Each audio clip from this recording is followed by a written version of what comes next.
On July 19, 1989, United Airlines Flight 232 took off from Denver International Airport, bound for Chicago O'Hare.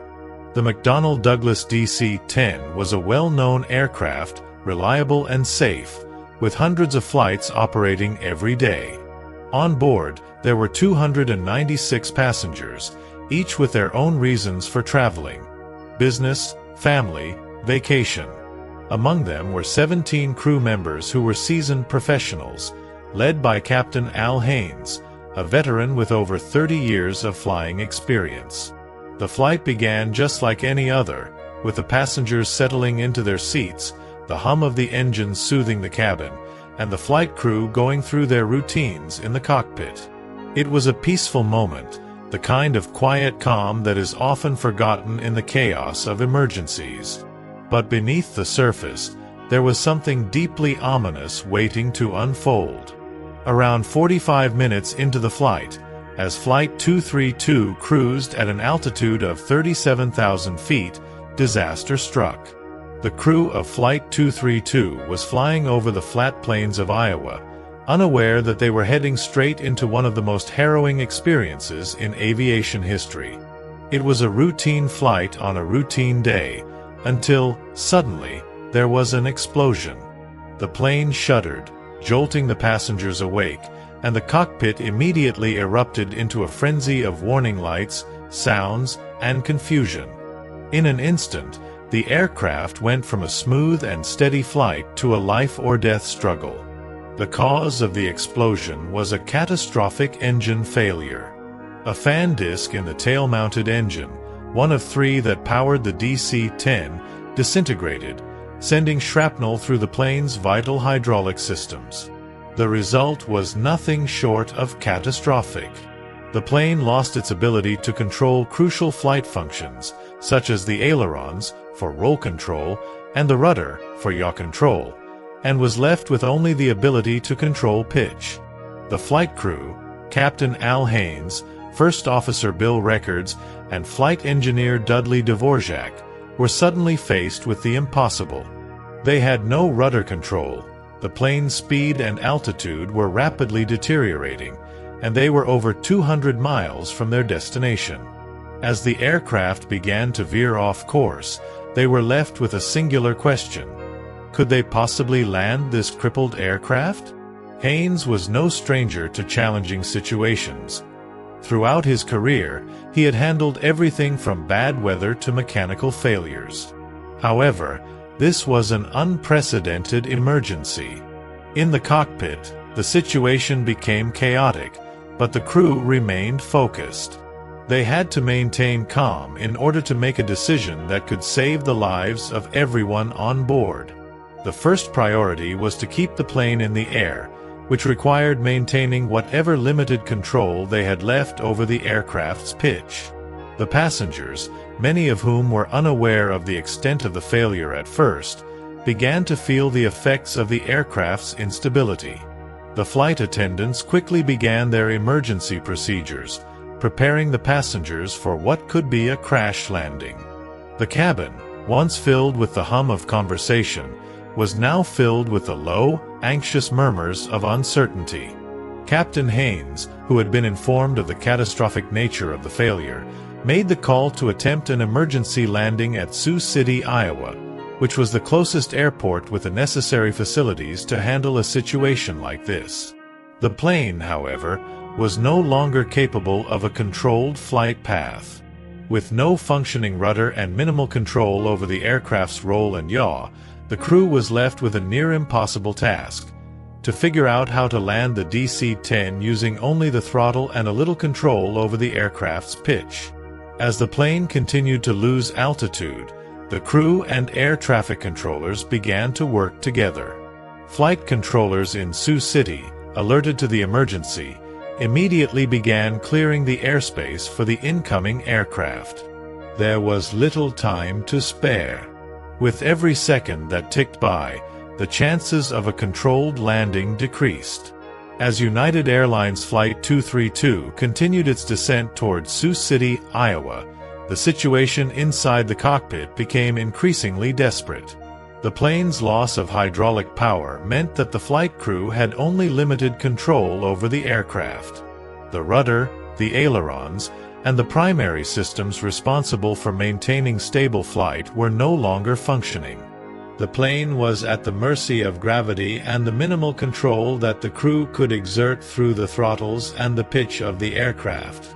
Captain Al Haynes, First Officer Bill Records, and flight engineer Dudley Dvorak knew the odds were stacked against them. The aircraft was critically damaged, the flight was losing altitude, and their remaining fuel was rapidly running out. But in the face of overwhelming adversity, the crew held firm. They knew that any mistake, any misstep, could lead to catastrophe. Their training, their experience, and the collective resolve of the crew would be tested to the limits. The crew's best hope was to attempt a crash landing at Sioux Gateway Airport, located near Sioux City, Iowa. Fortunately, the airport was equipped with long runways, which was crucial for making a successful landing. However, the airport was not designed to handle a plane in such a compromised state. No one had ever faced a situation quite like this. The odds of successfully landing the aircraft seemed almost impossible.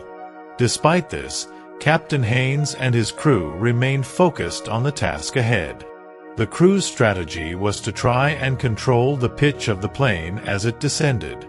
With the use of the throttle and small, carefully timed adjustments, they could alter the attitude of the aircraft to manage its descent. But with only limited control over the aircraft's roll, they could not fully stabilize the plane. Instead, they had to rely on their ability to make the best of a dire situation. As Flight 232 neared Sioux City, air traffic controllers continued to provide guidance, offering advice on how to adjust the plane's course and speed. The communication between the cockpit and the control tower was critical, as it allowed the crew to make small course corrections while focusing on maintaining control of the plane. The tension in the cockpit was palpable, but the crew never lost sight of their goal, a safe landing. Outside the cockpit, the passengers were unaware of the gravity of the situation. Some of them had been briefed by the flight attendants on the emergency, but many were still in the dark about the severity of the flight's problems. The seatbelt signs were on, and the cabin crew instructed the passengers to brace for impact. In the final moments before landing, a sense of controlled chaos enveloped the aircraft. The roar of the engines as they adjusted speed filled the cabin, while the passengers anxiously awaited what they hoped would be the calmest emergency landing possible. As the aircraft neared the runway at Sioux Gateway, the crew began their final descent. The runway seemed impossibly small from their vantage point in the cockpit, and the aircraft's instability made the landing attempt all the more daunting. With no way to fully align the aircraft, Captain Haynes and First Officer Records made their final adjustments, managing to guide the plane towards the runway at an angle. Their goal was to land with as much control as possible and to minimize the damage to the aircraft and its passengers. As the plane approached the runway, the crew made one last adjustment to slow the descent. The front landing gear touched the runway with a thud, but the back end of the plane, still unstable due to the lack of full control, hit the ground hard. The impact sent the aircraft skidding along the runway, and the plane's fuselage began to tear apart. The right wing struck the ground, sparking a fire that quickly spread along the fuselage.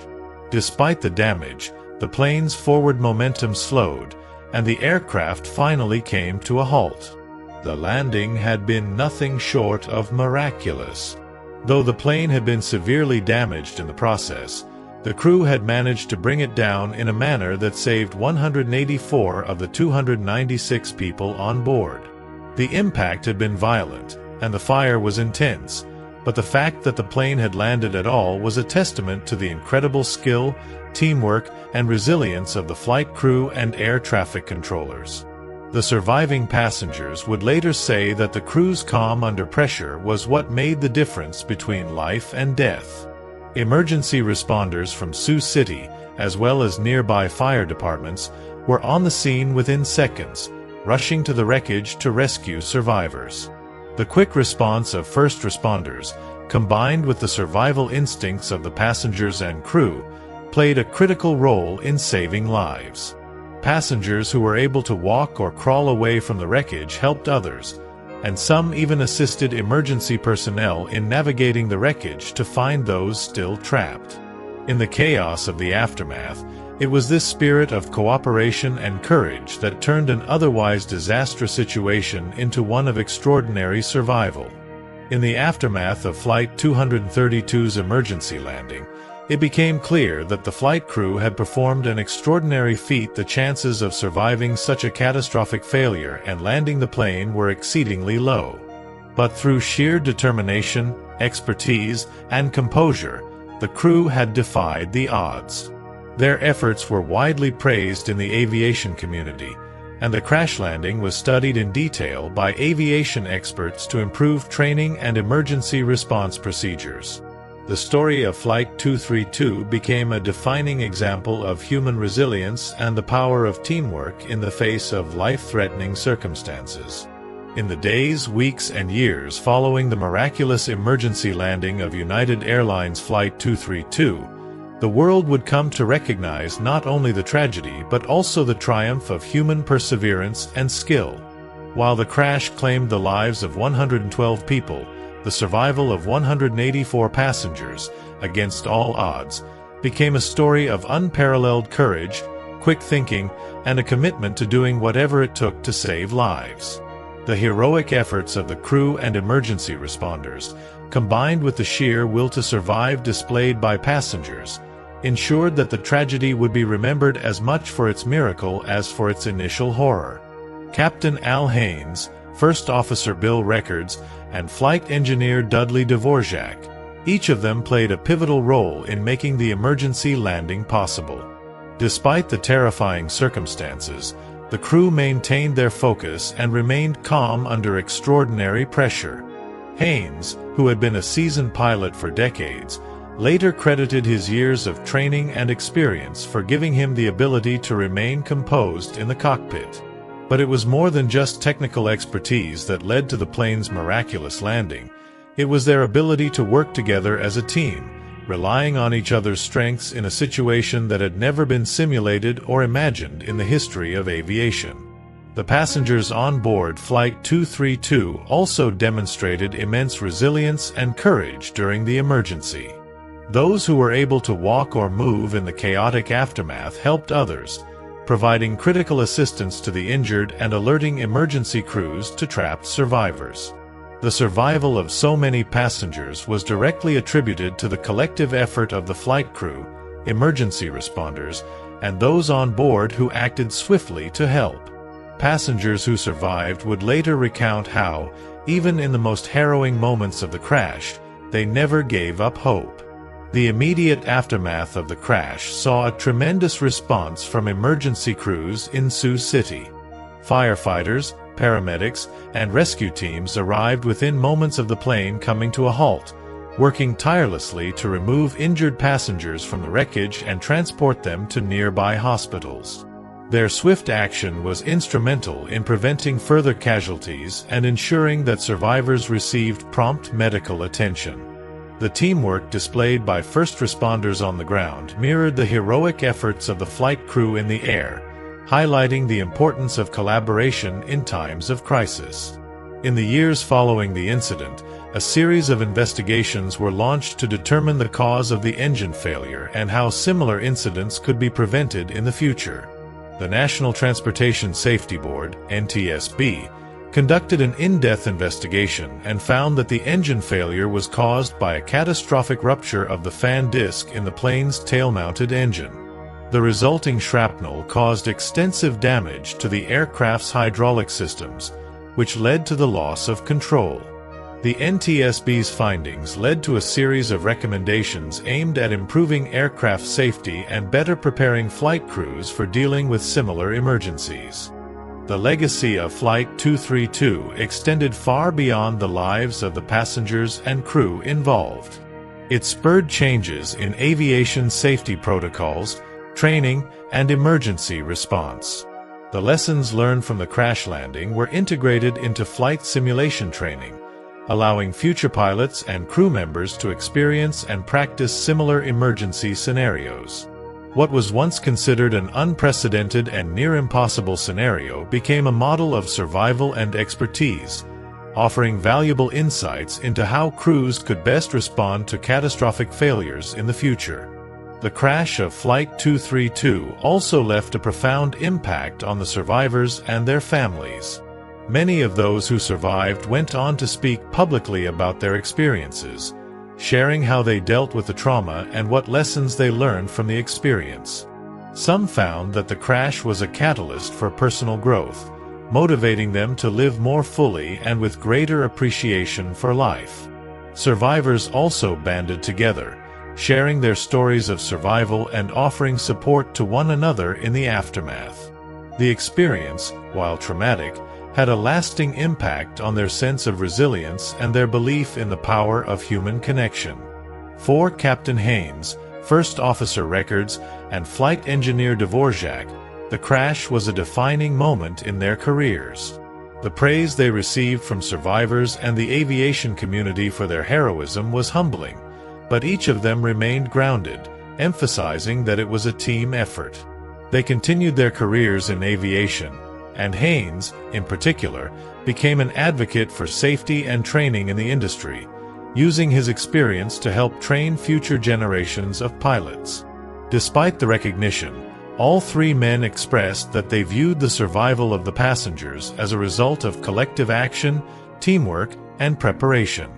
The legacy of Flight 232 would also be captured in books, documentaries, and later in a feature film, Flight 232.